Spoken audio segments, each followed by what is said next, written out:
Hello, my name is Beaujolais Wright, and I'm making this video to help you do that first elevator pitch at a career fair. And so throw out some disclaimers. I'm not an expert. I'm not saying these tips are bona fide to get you success, but with a little practice, patience, I'm pretty sure you can nail them and help you bridge that gap to get that interview that you wanted. And so, to get started, an elevator pitch. When you go into a career fair, you get your resume, you're dressed to the part, and you're looking for the company that you want to work for. You gotta have an elevator pitch to transfer your resume over, kind of tell them what you're here for, what you're trying to do. The most basic thing in an elevator pitch is to talk about your major, your GPA, what you're interested in, which can be manufacturing or design, and what skills you have that can interest the company and want you to be there. And one thing you gotta note, an elevator pitch is with another person, and it's not you giving them a wall of knowledge of how cool you are and why you should be at the company, but you have to remember it's someone else at the other end, and you can't be a robot. You gotta be engaging. You gotta be interesting. And it's not something that comes over time, and it's not easy. And so, I want to just relay the idea that, going to the career fair, you've got some company you really want to work for, and if you don't work for them, then you're just going to be bummed. And this can build a lot of unneeded stress when it comes to, talking to someone, and you can't think of the words, you're stumbling, you kind of mumble, nothing kind of, comes out right. And that can happen when you don't feel confident that the words that are on the resume and what you have to bring as a person don't line up. And not only that, you might not feel comfortable with what they might say to you. And so, maybe it's like meeting a girl and you want to get her number and you're just not comfortable. And that's kind of the similar feeling. It's a stranger that you want to impress, but you don't know who they are or why they're there. So, to get this started, let's not make this too long, just the 3 tips. And the reason why I'm giving you these tips is, well, they're good for practice and to help you make you feel comfortable being there and showing the interviewer that, this guy's a quality candidate. Came to the career fair and gave me this resume.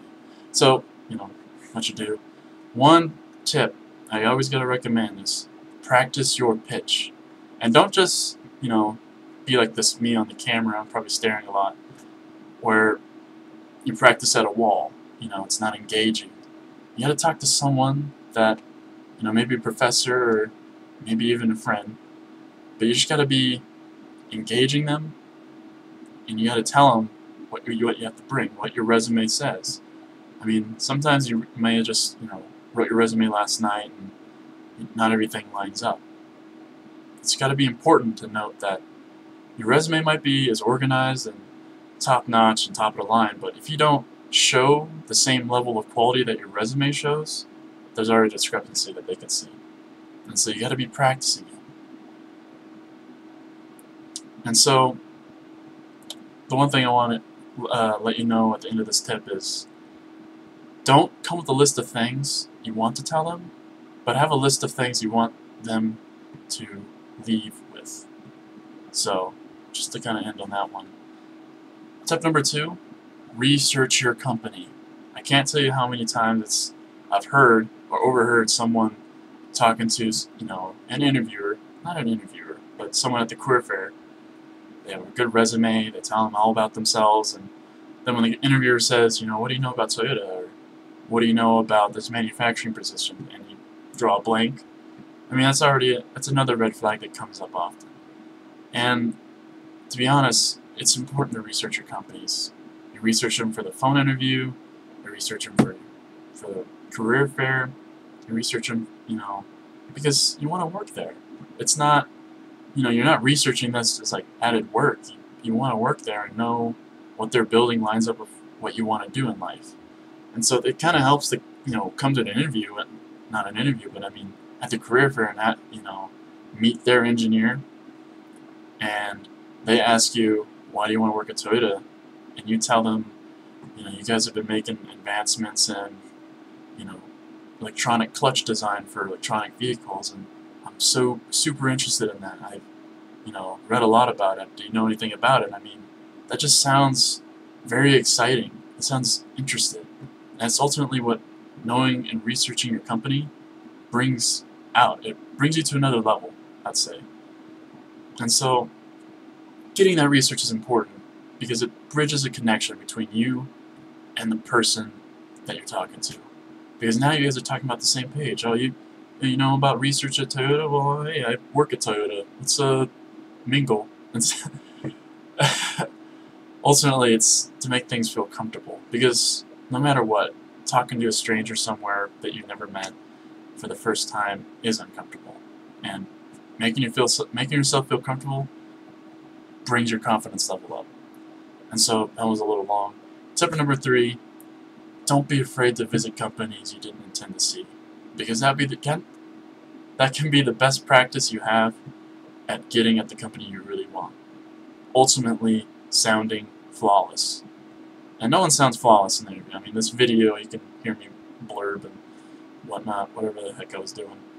But when you're at the company you want, and you don't feel stressed, and your shoulders are relaxed, I mean, then it's just like, I already got the job, I'm just telling them, why I'm so interested in the company. Getting that mentality in your head helps you a lot when, you're not really sure about everything.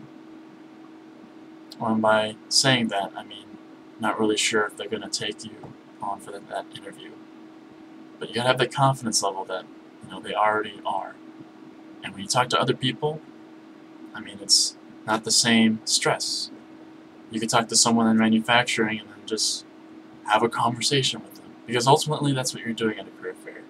You're not just handing someone a resume like their wall and telling that wall why you should be hired. But you're telling someone on the other side, other side of the bridge, that you're a very, valuable candidate. And that, you're actually a very interesting person. Maybe we should interview you. Maybe we should know a little bit more about you.